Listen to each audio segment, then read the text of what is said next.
Жаңы келген маскалар атай өзү мындай 50 единица же болбосо 100 эме деп пачкадан болуп, бир пачкада 50дөн 20дан болуп 100дөн болуп аргандай упаковкада келет. Атайы мондай таза упаковкаларда келдик. Келгенден кийин биз эки түрү бар, бир нече түрлөр бар. Респиратор, анан мындай одноразовый колдонгон эмелер, мунун эме колдонгон биз эме кылбайбыз. Кайра колдонууга мүмкүн эмес. Дальнейшая утилизацияга кетет. Кечеки эме боюнча видеолордун негизинде бизге текшерүүгө маскаларды бир жолку колдонгон маскаларды текшерүүгө жиберилди. Мен микроскопиялык изилдөөлөрдүн негизинде, макроскопиялык же микроскопиялык изилдөөлөрдүн негизинде карап чыктым. Эч кандай мите курттарды мен таба алган жокмун. Ал жерде жөн гана биз эмени көрө алдык. Жипчелерди ичке. Ошо масканын ичиндеги эле ичке жипчелер гана көрүндү. Эменин жардам эме шамалдын негизинде может быть эме кыймылдаган өңдүү болуп көрүнсө керек. Ошо жаранга ким тартса дагы, ким көрсө дагы. Адам, например, кечеки видеодо айтып атат.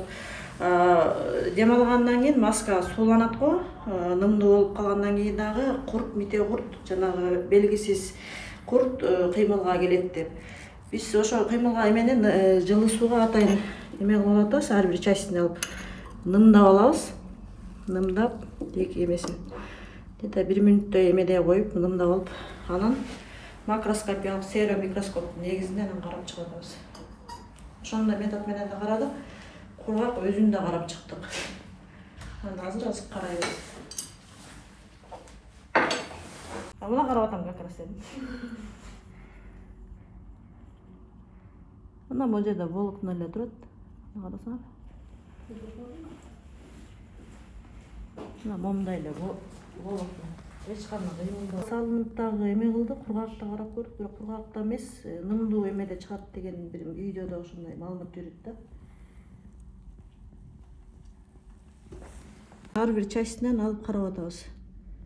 Андай кыймылдуу мите курттарды көрө алган жокпуз.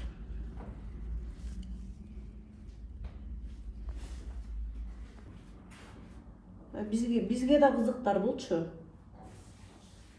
Анткени постоянно маска колдонобуз да. Эч кандай эме жок.